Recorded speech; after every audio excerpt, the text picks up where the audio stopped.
Hi hello welcome to G8 news. జిలుగు వెలుగుల వెండితెర వెనుక మహిళా ఆర్టిస్టుల భీభత్స జీవితాలు ఎలా ఉంటాయో తెలుసా? వివిధ పని స్థలాల్లో పనిచేసే మహిళలు ఎదుర్కొనే లైంగిక వేధింపులు రకరకాలుగా ఉంటాయి. ఒక పని స్థలం, ఒక యజమాని ఉండే ఆఫీసుల్లో మహిళలు ఎదుర్కొనేటటువంటి వేధింపులకు, అలాగే ఒక పని స్థలం లేకుండా పనిచేసే అసంఘటిత రంగంలో పనిచేసే మహిళలు ప్రతిరోజు ఎదుర్కొనే వేధింపులకు కొంత తేడా ఉంటుంది. ముఖ్యంగా భవన నిర్మాణంలో కూలీలుగా పనిచేసే స్త్రీలు, మేస్త్రీల నుండి చాలా వేధింపులను ఎదుర్కొంటారు. ఇళ్లలో పనిచేసే గృహ కార్మికులు యజమానుల నుండి ఎన్నో రకాల సమస్యలను ఎదుర్కొంటూ ఉంటారు. అయితే అందరికీ గొప్ప వినోదాన్ని, ఆనందాన్ని అందించే సినీ పరిశ్రమలోని మహిళలు ఎలాంటి లైంగిక వేధింపులను భరిస్తుంటారో తెలియదు. దానికి సంబంధించినటువంటి వివరాలు ఎప్పుడూ వెల్లడి కాలేదు. 2018 ఏప్రిల్లో శ్రీరెడ్డి అనే సినీ నటి సినీ పరిశ్రమలో తాను ఎదుర్కొంటున్న సమస్యలు, అలాగే వేధింపులను నిరసిస్తూ ఫిలిం ఛాంబర్ ఆఫ్ కామర్స్ ముందు మీడియా కెమెరాలు తనకేసి ఫోకస్ చేస్తున్నప్పుడు అర్ధనగ్న ప్రదర్శనకు పాల్పడింది.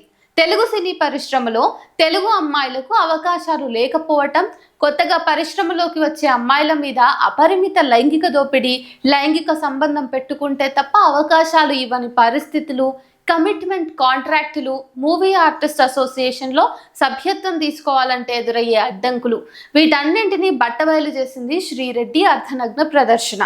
రంగురంగుల సినిమా పరిశ్రమలోని చీకటి కోణాలను నగ్నంగా ప్రజలకు చూపించిన శ్రీరెడ్డి అర్ధనగ్న నిరసనలోని వాస్తవాలకు స్పందించకుండానే మూవీ ఆర్టిస్ట్ అసోసియేషన్ ఆమె మీద నిషేధాన్ని విధించింది. శ్రీరెడ్డి ఒంటరిగానే తన పోరాటాన్ని మొదలుపెట్టిన ఆ తర్వాత ప్రముఖ క్యారెక్టర్ ఆర్టిస్ట్ అపూర్వతో పాటు అనేక మంది డైలాగ్ ఆర్టిస్టులు ఆమెకు మద్దతుగా బయటకు వచ్చారు. ఎలాంటి గుర్తింపునకు కూడా నోచుకొని అనేక మంది డైలాగ్ ఆర్టిస్టులు, జూనియర్ ఆర్టిస్టులు మీడియా ముందుకొచ్చి తమ అనుభవాలను వివరించడం మొదలుపెట్టారు. క్రమంగా అదొక సంఘటిత పోరాటంగా రూపొందించింది. అయితే శ్రీరెడ్డి పోరాటాన్ని సొంతం చేసుకుని ఆమెను తన మనిషిగా భావించడంతో పాటు సినీ పరిశ్రమలలో గౌరవంగా బ్రతకడానికి తాము చేస్తున్నటువంటి సంఘర్షణకి శ్రీరెడ్డిని ప్రతీకగా తీసుకున్నారు. తమందరి కోసం పోరాటానికి దిగిన శ్రీరెడ్డికి మద్దతుగా నిలిచి ఆమె ఒంటరి పోరుకు ఒక సంఘటిత రూపం ఇచ్చారు.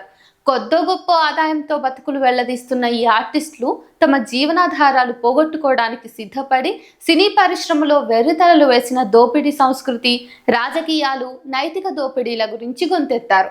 నెలకి కనీసం 10 రోజుల పని కావాలని, షూటింగ్ స్థలాల్లో టాయిలెట్స్, బట్టలు మార్చుకోవడానికి గదులు ఉండాలని, అలాగే బ్రోకర్లు లేదా కోఆర్డినేటర్ వ్యవస్థల నియంత్రణ, లైంగిక దోపిడీల అంతం, వీటన్నింటి గురించి వాళ్ళు గలమెత్తి స్పష్టంగా బలంగా వాదించారు.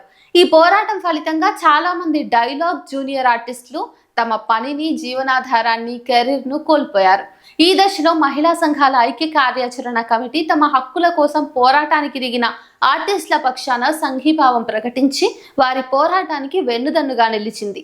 స్త్రీలు, పిల్లల అంశాల మీద పనిచేస్తున్న అనేక మహిళా సంఘాలు ఒక ఐక్య కార్యాచరణ కమిటీగా ఏర్పడి ఎన్నో అంశాల మీద ఐక్యంగా ఉద్యమిస్తున్నాయి.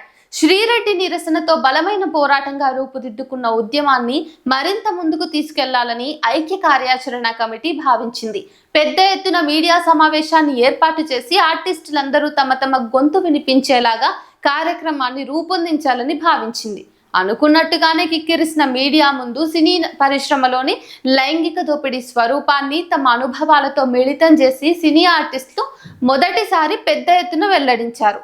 తమ దుఃఖ జీవితాలను, భయంకరమైన అనుభవాలను పంచుకున్నారు.